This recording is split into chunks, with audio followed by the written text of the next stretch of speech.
மகாபாரத போர்ல தர்மம் ஜெயிச்சது அது எல்லாருக்கும் தெரியும். ஆனா அந்த வெற்றிக்கு பின்னாடி ஒரு மாபெரும் வீரனோட மனசுல ஒரு பெரிய குற்ற உணர்ச்சி புயல் மாதிரி சுழன்றடிச்சது. வாங்க, போருக்கு பிறகு ஒரு நாயகன் எப்படி அமைதியை தேடி போனாங்கிற அந்த உணர்ச்சிகரமான பயணத்தை பத்தி இப்ப பார்க்கலாம். சரி, இந்த கேள்வியில இருந்தா நம்ம பயணமே ஆரம்பிக்குது. யோசிச்சு பாருங்க, போர்க்களத்துல எல்லாத்தையும் ஜெயிச்ச ஒருத்தருக்கு மனசுல அமைதி இல்லாம போறதுக்கு என்ன காரணமா இருக்கும்? இதுதான் அர்ஜுனனை உள்ளுக்குள்ள குடைஞ்சுக்கிட்டே இருந்த ஒரு கேள்வி. இதுதான் அந்த கேள்வி. மகாபாரத போர் முடிஞ்சு தன் அண்ணன் கர்ணனையே வீழ்த்தினதுக்கு அப்புறம் அர்ஜுனன் கிருஷ்ணர் கிட்ட கேட்டது. இந்த ஒரு வரியில அவனோட மொத்த வலியும் குற்ற உணர்ச்சியும் நமக்கு நல்லாவே புரியுது இல்லையா? வாங்க, இந்த மன போராட்டத்தை பத்தி இன்னும் கொஞ்சம் ஆழமா பார்க்கலாம். இதுதான் பிரச்சனையின் ஆணிவேர். போர்க்கள விதிகளை மீறி நிராயுதபாணியா நின்ன தன் சொந்த அண்ணனையே கொன்னுட்டோமேங்கிற அந்த வருத்தம் அது அர்ஜுனனை மொத்தமா முடக்கி போட்டுடுச்சு. அப்போ அந்த பாவத்திலிருந்து விடுபட, மன அமைதியை திரும்பவும் அடைய அர்ஜுனன் ஒரு இடத்த தேடி போறான். அது எங்க இருக்கு தெரியுமா? கேரளாவுல புனிதமான பம்பை நதிக்கரையில அமைஞ்சிருக்கிற ஒரு புண்ணிய பூமி. இங்க இருந்துதான் அவனோட மீட்புக்கான கதை ஆரம்பிக்குது. சரி, இப்போ அந்த இடத்தோட பேருக்கு பின்னாடி இருக்கிற ஒரு சுவாரஸ்யமான கதையை பார்க்கலாம். ஆரன்முளா. இந்த பேர் எப்படி வந்துச்சு? அதுக்குள்ள ஒரு தெய்வீக பயணமே ஒளிஞ்சிருக்கு. அது என்னன்னு தெரிஞ்சுக்கலாமா? ஆரன்முளா, இந்த வார்த்தையை பிரிச்சு பாப்போமா? 6 பிளஸ் முலா. 6னா 6, முலானா மூங்கில். அதாவது 6 மூங்கில்கள். இது வெறும் வார்த்தைகள் இல்ல, இந்த பேருக்கு பின்னாடி ஒரு பெரிய கதையே இருக்கு. கதை இதுதான். கோவிலுக்கான மூலவர் சிலைய நீலக்கல்ங்கிற இடத்துல இருந்து கொண்டு வராங்க. ஆனா வழியில பம்பையாறு கரை புரண்டு ஓடுது. பயணமே தடைபட்டு நிக்குது. அப்பதான் ஒரு அற்புதம் நடக்குது.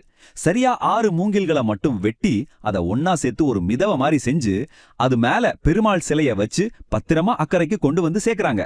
அந்த 6 மூங்கில்களை கௌரவிக்கிற விதமா அந்த இடத்துக்கே ஆரன்முளான்னு பேர் வந்துருச்சு. எவ்வளவு அழகா இருக்குல்ல இந்த கதை. இப்போ நம்ம கதையோட ஹீரோ அர்ஜுனன் கிட்ட திரும்ப வருவோம். இது ரொம்ப முக்கியமான கட்டம். அர்ஜுனனோட அந்த தேடுதல் பயணத்தோட கிளைமேக்ஸ்னே சொல்லலாம். இங்க அவனுக்கு என்ன பரிகாரம் கிடைச்சது, அதை பத்தி தான் இப்ப பார்க்க போறோம். பாருங்க, ஆரன்முளாங்கிறது ஒரு தனி கோயில் மட்டும் இல்ல, அது ஒரு பெரிய யாத்திரையோட ஒரு பகுதி. மகாபாரத போருக்கு அப்புறம் பாண்டவ சகோதரர்கள் 5 பேரும் அவங்க செஞ்ச பாவத்துக்கு பரிகாரம் தேடி இந்த பகுதிக்கு வராங்க. ஒவ்வொருத்தரும் ஒரு பெருமாள் கோயிலை நிறுவுறாங்க. அதுல அர்ஜுனன் தன் மன அமைதிக்காக கட்டினதுதான் இந்த திருவாரன்மலை, அதாவது நம்ம ஆரன்முளா. இங்க ஒரு ரொம்ப முக்கியமான விஷயம் இருக்கு. மத்த இடங்கள்ல மாதிரி இல்லாம இங்க கிருஷ்ணர் ஒரு போர் வீரனா ஆக்ரோஷமா காட்சி தரல. அதுக்கு பதிலா அர்ஜுனனுக்கு கீதையே உபதேசம் செஞ்சு ஒரு வழிகாட்டியா, அவனோட தேரோட்டியா, பார்த்தசாரதியா தான் காட்சி கொடுத்தார். இது ரொம்ப ஆழமான ஒரு விஷயம். தான் அண்ணனையே கொன்னுட்டோமேங்கிற அந்த குற்ற உணர்ச்சியில தவிச்ச அர்ஜுனனுக்கு கிருஷ்ணர் கொடுத்த பதில் இதுதான். எல்லாம் நான் தான் நடத்தினேன், நீ வெறும் கருவிதான். இந்த ஒரு வார்த்தை போதும் அர்ஜுனனோட மனசுல இருந்த அவ்வளோ பெரிய சுமையும் கிருஷ்ணர் இறக்கி வச்சு அவனுக்கு தேவையான அமைதியை கொடுத்தார். சரி, புராண காலத்துல இருந்து நாம இப்போ நிகழ்காலத்துக்கு வருவோம். இந்த புண்ணிய பூமி அர்ஜுனனுக்கு பரிகாரம் கொடுத்ததோடு மட்டும் நிக்கல. இன்னைக்கும் உலகமே திரும்பி பார்க்கிற பல அதிசயங்களை இந்த மண் உருவாக்கி இருக்கு. அதை பத்தி தான் இந்த பகுதியில பார்க்க போறோம். ஆரன்முளானாலே எல்லாருக்கும் முதல்ல ஞாபகம் வர்றது இந்த கண்ணாடி தான். ஆனா இதுக்கும் நாம பயன்படுத்துற சாதாரண கண்ணாடிக்கும் ஒரு பெரிய வித்தியாசம் இருக்கு. நீங்க சாதாரண கண்ணாடியில பாத்தீங்கன்னா உங்க உருவம் கண்ணாடிக்கு உள்ள ஒரு சின்ன இடைவெளிக்கு பிறகுதான் தெரியும். ஆனா ஆரன்முளா கண்ணாடி அப்படி இல்ல. அது ஒரு பளபளப்பான உலோகம். அதனால பிம்பம் நேரடியா அதோட மேற்பரப்பிலேயே துளி கூட சிதையாம அப்படியே அச்சசலா தெரியும். அப்போ இது கண்ணாடி இல்லையான்னு கேட்டா இல்ல, இது ஒரு உலோகம். செம்பும் தகரமும் ஒரு குறிப்பிட்ட விகிதத்துல கலந்த ஒரு ரகசிய கலவை. இந்த செய்முறை அங்க இருக்கிற சில கைவினைஞர் குடும்பங்களுக்கு மட்டும்தான் தெரியும். அதனாலதான் இதுக்கு புவிசார் குறியீடு கூட கிடைச்சிருக்கு. இந்த கண்ணாடியை வீட்டுல வச்சா செல்வம் பெருகும், நல்ல அதிர்ஷ்டம் வரணும் மக்கள் ஆழமா நம்புறாங்க. 64 இந்த நம்பர் என்னவா இருக்கும்னு யோசிக்கிறீங்களா? இதுதான் ஆரன்முளா கோவில்ல நடக்கிற அந்த பிரம்மாண்டமான விருந்து, வள்ளச்சத்தியால பரிமாறப்படுற பலகாரங்களோட எண்ணிக்கை. ஆமாங்க, 1 2 இல்ல, 64 வகையான உணவுகள். நினைச்சு பார்க்கவே முடியல. ஓணம் சமயத்துல இங்க நடக்கிற படகு போட்டியும் சரி, இந்த விருந்தும் சரி, இதெல்லாம் வெறும் கொண்டாட்டம் இல்ல. அந்த படகு போட்டி, அதாவது வல்லம் களி, அது ஒரு மத ஊர்வலம். அந்த பெரிய பாம்பு படகுகள்ல ஸ்வயம் பார்த்தசாரதியே வர்றதா ஒரு ஐதீகம்.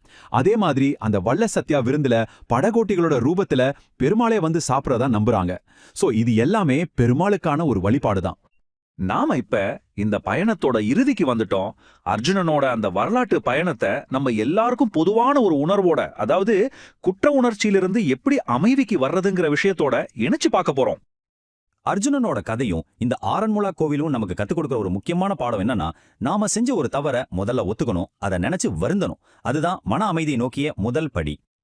அர்ஜுனன் தனக்கான மன அமைதியை ஆரன்முளாவுல தேடி கண்டுபிடிச்சான். நம்ம ஒவ்வொருத்தரோட வாழ்க்கையிலயும் இந்த மாதிரி குற்ற உணர்ச்சிகள் மனபாரங்கள் இருக்கத்தான் செய்யுது. அதிலிருந்து விடுபட உங்க மன அமைதியை கண்டடைய நீங்க தேடி போக வேண்டிய அந்த ஆரன்முலா எது? கொஞ்சம் யோசிச்சு பாருங்க.